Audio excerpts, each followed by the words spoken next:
औज़ुबिल्लाहि बिस्मिल्लाहिर्रहमानिर्रहीम। आज का हमारा जो डिसऑर्डर हमने पढ़ना है, हम रेस्पिरेटरी डिसऑर्डर्स के मुतालिक पढ़ रहे हैं। पिछला जो हमने डिसऑर्डर पढ़ा था वो हमने नमूनिया के बारे में स्टडी किया था। नमूनिया के बारे में हमने पढ़ा था कि रेस्पिरेशन में नमूनिया का जो मसला है वो किस तरह से होता है और कौन सी चीज़ें जो है जिसकी वजह से नमूनिया हो सकता है। आज का जो हमारा डिसऑर्डर है जो हमने पढ़ना है वो उसका नाम है एस्थमा। एस्थमा भी एक बहुत कॉमन डिसऑर्डर है।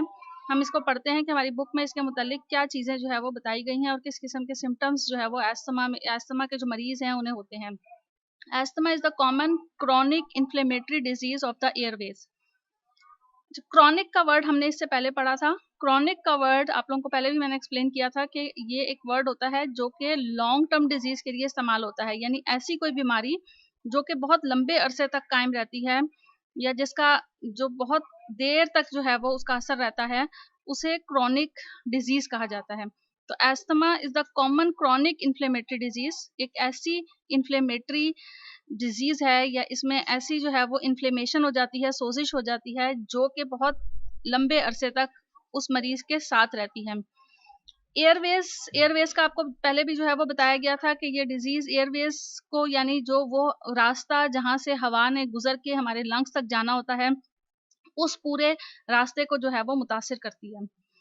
तो एस्थमा की डेफिनेशन में हम किस तरह से लिख सकते हैं कि asthma is the common chronic inflammatory disease of the Airways.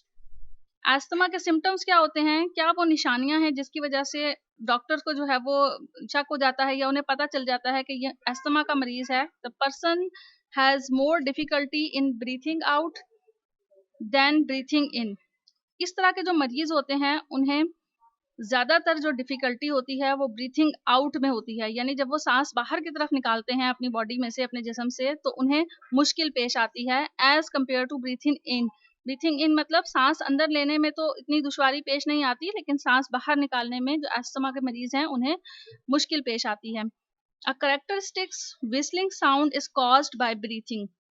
ऐसे मरीज़ जब साँस लेते हैं उस टाइम पर उनके साँस के साथ एक व्हिस्लिंग साउंड, एक सीटी जैसी आवाज़ आती है। There is a secretion of excess of mucus and swelling of the lining of the respiratory pathway.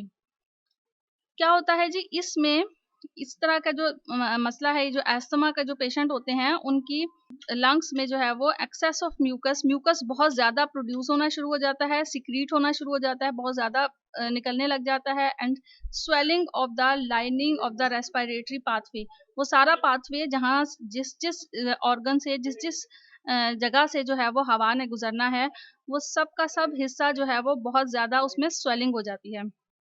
Causes क्या हैं इसके, क्या असबाब हैं एस्थमा के? It is due to an allergic response to substances like pollen, household dust, a particular food और feathers from pillow. इसके बहुत सारे रीज़न होते हैं और मुख्तलिफ किस्म के मरीज़ों को मुख्तलिफ वजह से जो है वो इस एस्थमा का मसला होता है। जैसे कुछ मरीज़ ऐसे होते हैं जिन्हें एलर्जिक होती है मुख्तलिफ चीज़ों से, जैसे पॉलन से एलर्जी हो गई या डस्ट से एलर्जी हो गई है, या ख़ास किस्म का कोई फूड है जिससे उन्हें जो है वो एलर्जी की शिकायत होती है और उसकी वजह से उन्हें सांस लेने में दुश्वारी पेश आती है।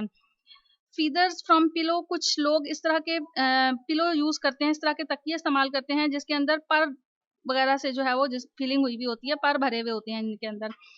उनसे भी बहुत सारे मरीज़ों को जो है वो सांस लेने में दुश्वारी पेश आ सकती है।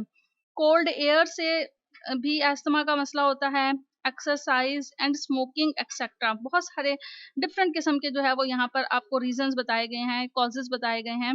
और हर मरीज का एक ही मसला नहीं होता, हर मरीज के मुख्तलिफ मुख्तलिफ जो है वो ऐसे एलर्जिक कंडीशंस होती हैं जिनकी वजह से उन्हें एलर्जी हो सकती है। इमोशनल डिस्टर्बेंस में also provoke an attack.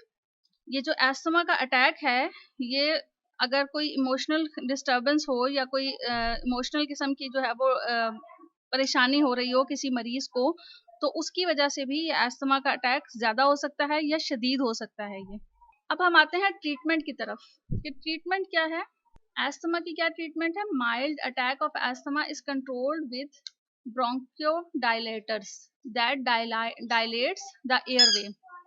Mild attack of the asthma का जो माइल्ड अटैक होता है यानी वो इतना ज़्यादा सीवियर नहीं होता है, बहुत ज़्यादा शदीद नहीं होता है। उसमें is controlled with bronchodilators. Bronchodilators एक ऐसा इनहेलर टाइप का या एक ऐसी मेडिसिन आप उसे समझ लें, वो होती है जो कि डायलेट कर देती है एयरवेज को। डायलेट का मतलब होता है फैला देती है, यानी एयरवेज के अंदर जगह बना देती है, क्योंकि एयरवेज में सोजिश हो जाती है, स्वेलिंग हो जाती है, उसकी वजह से हवा या एयर का या ऑक्सीजन का या कार्बन डाइऑक्साइड का क्रॉस होना, जो है वो एक्सचेंज होना मुश्किल होता है उन मरीजों में। तो ये जो मेडिसिन्स होती हैं जो कि इन अस्थमा के मरीजों को दी जाती है, ये मेडिसिन्स डायलेट कर देती हैं एयरवेज को, यानी उसमें रास्ता ज़्यादा बना देती हैं, फैला देती हैं। Different devices called inhalers help asthma patients to breathe. मुख्तलिफ किस्म की डिवाइसेस इस्तेमाल की जाती हैं जिन्हें हम इनहेलर्स भी कहते हैं। ये जो है वो अस्थमा के जो मरीज़ होते हैं उन्हें दी जाती है ताकि उन्हें सांस लेने में जो दुश्वारी पेश आ रही है उससे उन्हें आसानी महसूस हो। Asthma is a long term disease that has no cure. जैसे कि हमने शुरू में पढ़ा था कि अस्थमा एक क्रॉनिक डिजीज़ है, और मैंने आपको बताया था कि क्रॉनिक डिजीज़ जो है वो एक लॉन्ग टर्म डिजीज़ होती है, तो इसका क्योर नहीं है, लेकिन इसकी मेडिसिन्स हैं जिससे रिलीफ मिलता रहता है।